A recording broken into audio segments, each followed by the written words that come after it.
Honey, assuming I'm saying that right. Trading is more of a marathon than a sprint than anything else I've ever done in my life. I remember when I first started trading, I was like, oh, this is so easy. I'm just going to do this. I'll figure it out in a couple weeks. I'm going to be making thousands of dollars a week. Yeah. It took me, we were just talking about this in the ISW chat. It took me 2.5 years after I realized that I was an idiot and I couldn't do that. And I got humbled really fast, that to even become break even, like to get to a break even point.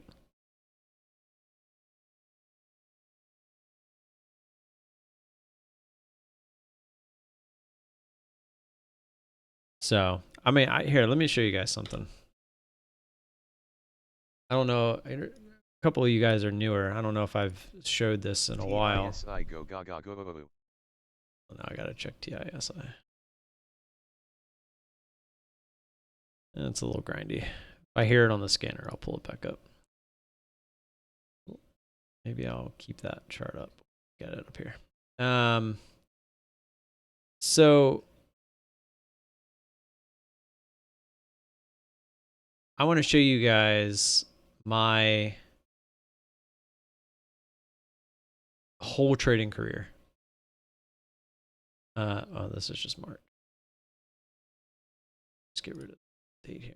All right. So when this loads, what you're going to see is a graph of my entire trading career in one fail swoop.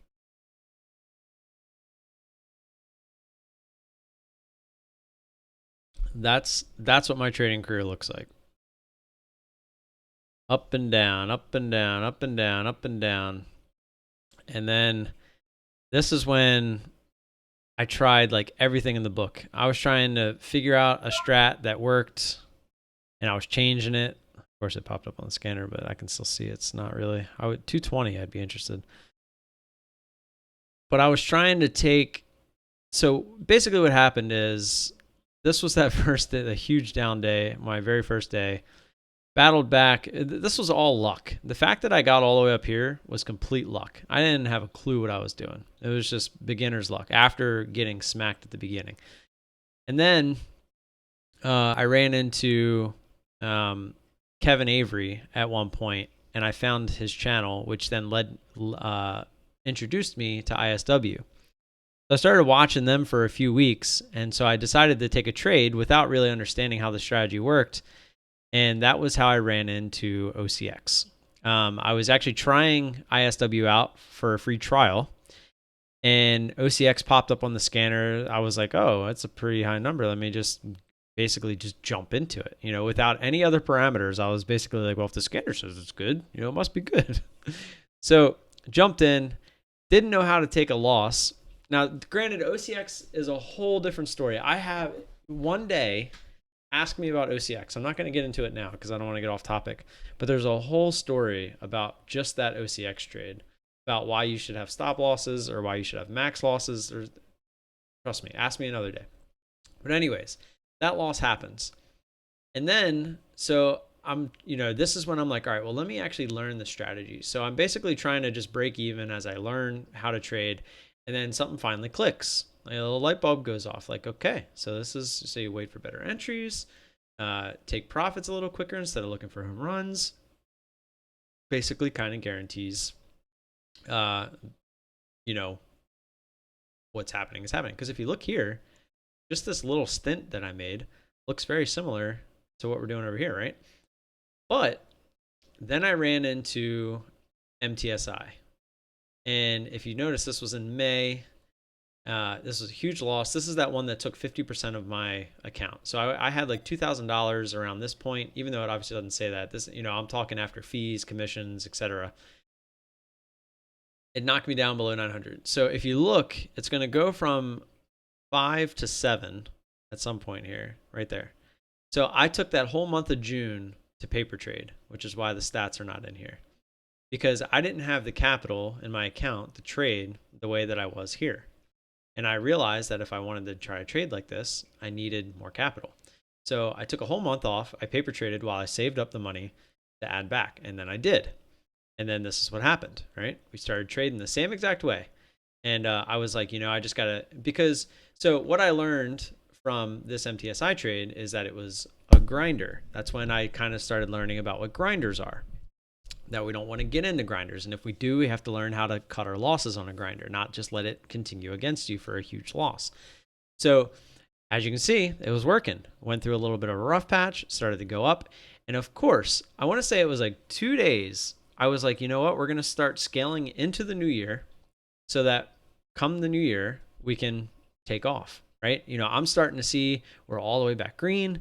We're starting to curve up towards that previous high that we had all the way back here, even though it was complete luck. I'm ready. Like, we figured this out, right? And now we're only, a year and like 3 months in at this point. Well, this is when LYV happened. So LYV was an afternoon volume out of nowhere that I started with what I thought was small shares, and I just started smashing the crap out of it. Like, I can go show the trade to you. It's on here, but I just start smashing it all the way up. And guess what? It ends up being not a buyout, but it's one of the ones where it went into price discovery on the volume out of nowhere, goes pretty much straight up, pulls back just that little bit, and then kind of just chops sideways. And it ended up actually going higher. But once it started chopping, and then there was like a pretty key level there or something, it went above it, and I cut the trade. That was another big loss. It was like a $700-800 loss.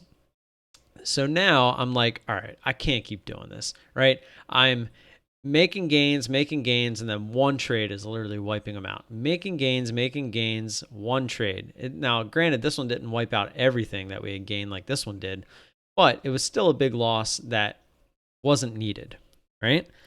So then I'm like, well, how can I trade this way without taking these big losses? So then I start fiddling with the idea of, well, most of my trades are single entry trades. What if I just focus on one trade or one entry, put a stop loss in, like a 1-to-1 type thing? Well, that didn't work. And then, I tried everything that you can possibly think of. If you go back and watch my YouTube videos from this LYV trade, which was December 19th, December 18th of 2019, all the way until the end of 2021. So a whole year, I basically try to trade the same strategy, but with different little kinks in the strategy to try to make it work.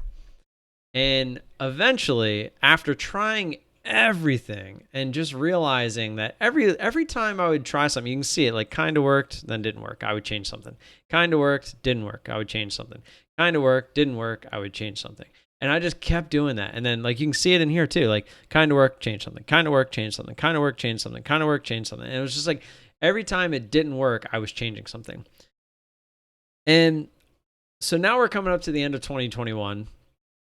And it literally, I have David to thank for this, because, throughout all of this, me and David were talking. Neither of us were really profitable. We were trying things. We were talking to each other. We both have different styles, same type of style, but different parameters, like different entries. Like, it's very similar, but far apart. And which is a good thing, right? You should always find your own niche. Even, like, I can show you my strategy, and then you should do your best to make it your own. Unless it works for you overall. But anyways, we're coming up to the end of 2020. Sorry, we're coming up to the end of 2020, not 2021. And I'm starting to just say, look, I'm starting to think that I'm going to need to get a day job again. I'm starting to think, this just isn't working. The stats don't lie. The only thing really keeping me alive at this point was my CMEG affiliation, as well as, umpiring on the side, stuff like that. Now I'm I'm almost 2.5 years in, and I can't figure this shit out. Right. And I'm at my lowest point, right here. January, the beginning of January, I'm at my lowest point. And I go back and I look basically at this chart. Now, I want to show you guys something. Let's go back and put the chart at that specific point, and I want you to look, I want you to feel what I felt by looking at this. This is what I was looking at the lowest point of my career thus far. This is how it felt. Without knowing what's about to happen after that, this is how it felt. This is what it looked like.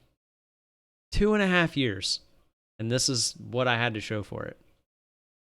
It was miserable. Absolutely miserable. And now imagine had I used a lot more money, right? I started with $5,000, basically lost that, added another $5,000. So we were in, or it was $4,000. So we were in basically $9,000 total. That's really nothing in the grand scheme of things when it comes to, I almost paid more for that to get the trees taken down in the backyard. It's really nothing in comparison, but it has nothing to do with the money, right? That's all relative to the person that's talking. Oh yeah, I was always under PDT.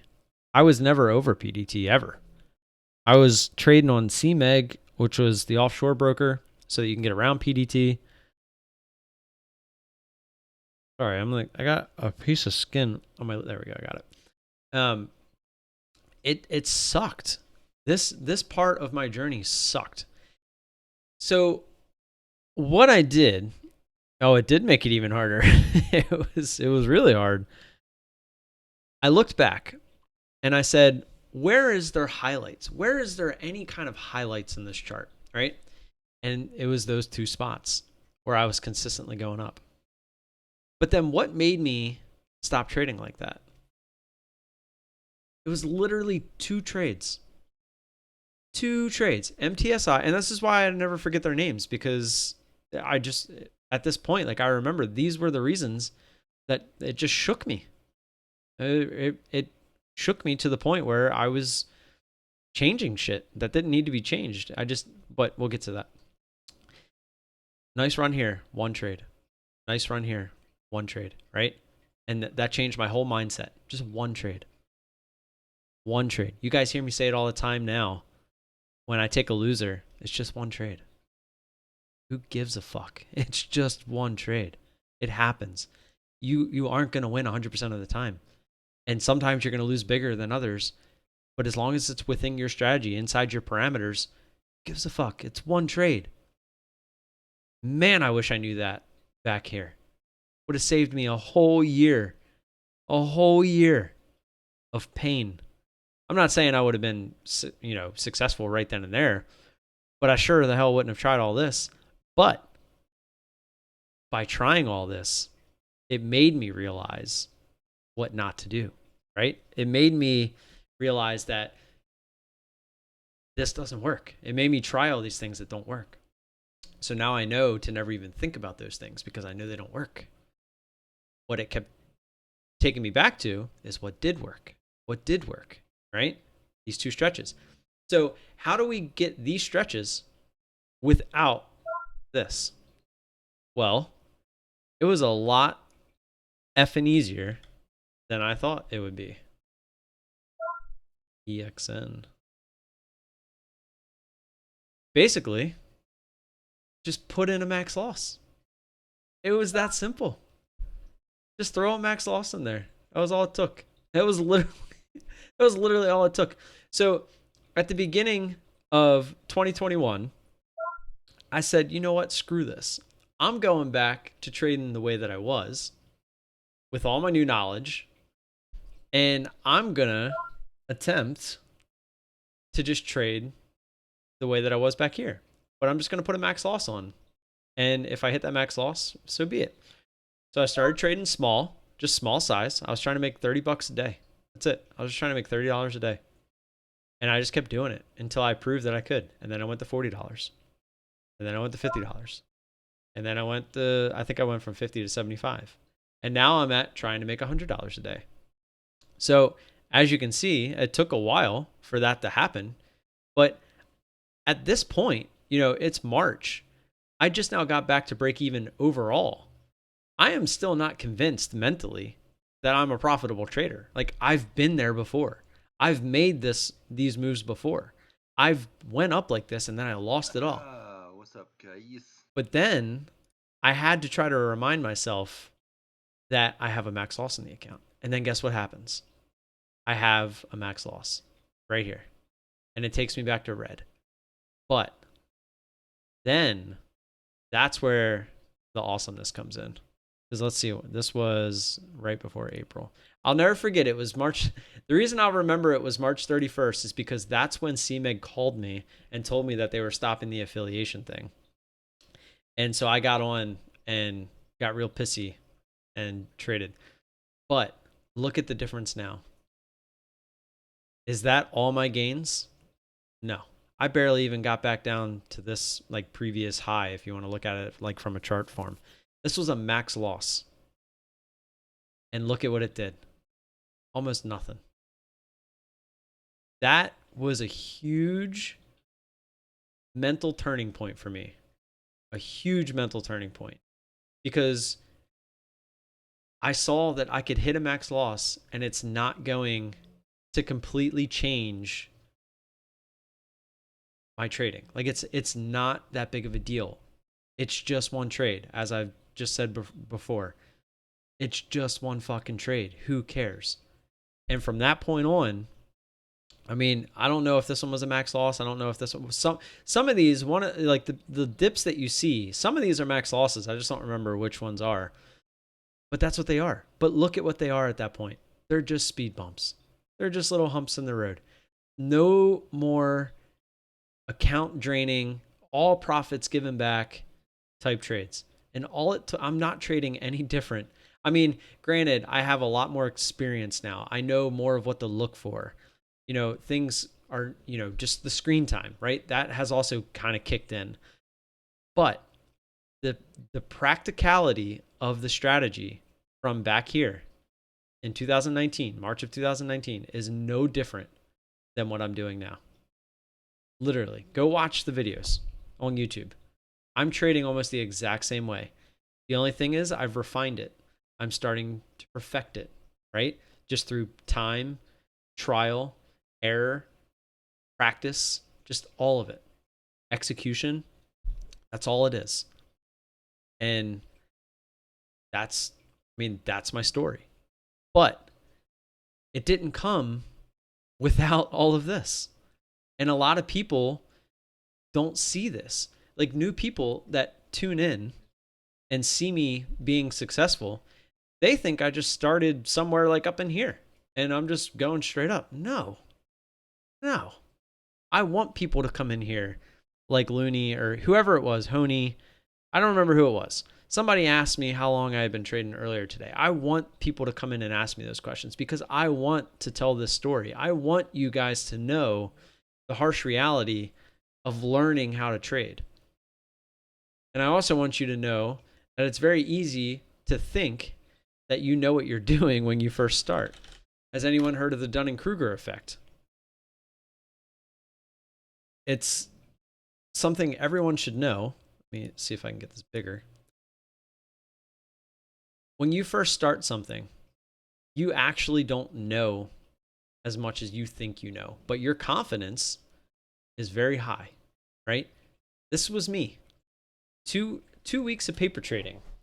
My confidence was sky high because I was killing it on a demo account. And I didn't really know shit.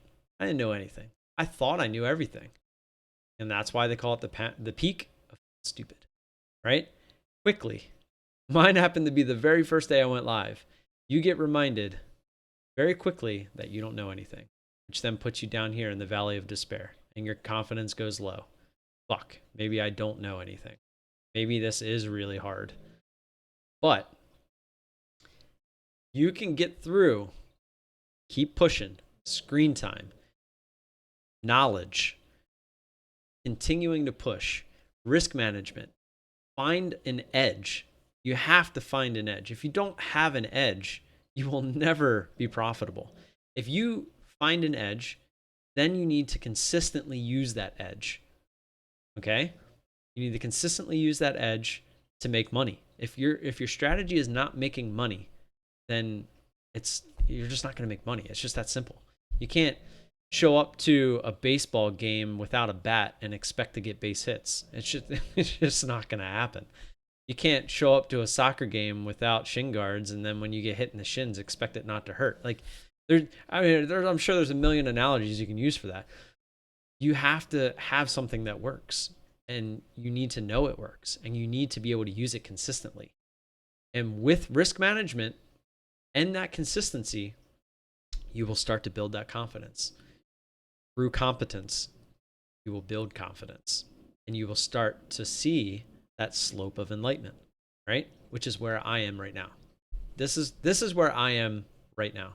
I am starting to see that at least I think I am profitable, and I am consistently profitable.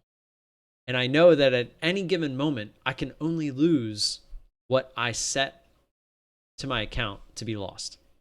And I know that if I look at my chart overall, my statistics, what that max loss would do, like I've just showed you.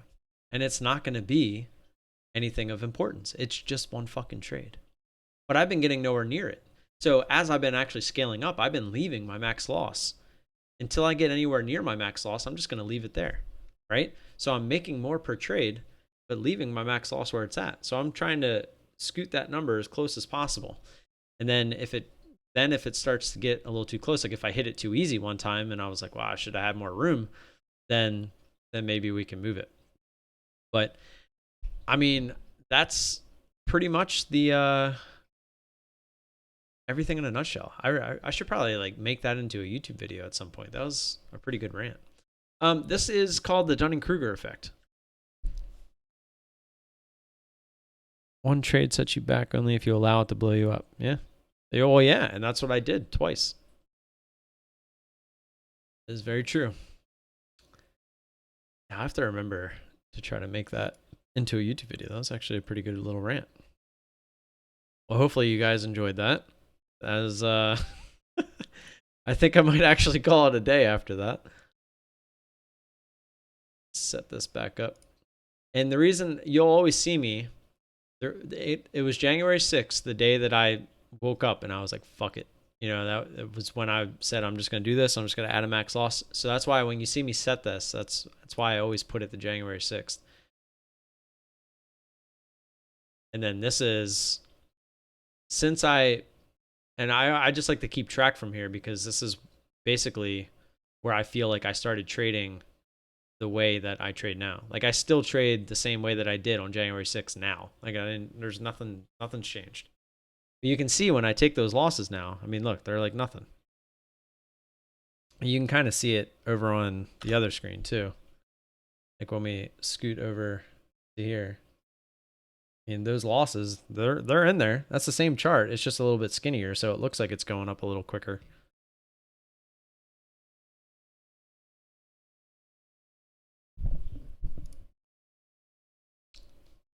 Can I add something there? Can I come to Discord voice? So Discord voice, you have to kind of earn that. So I'm gonna give you a no for now.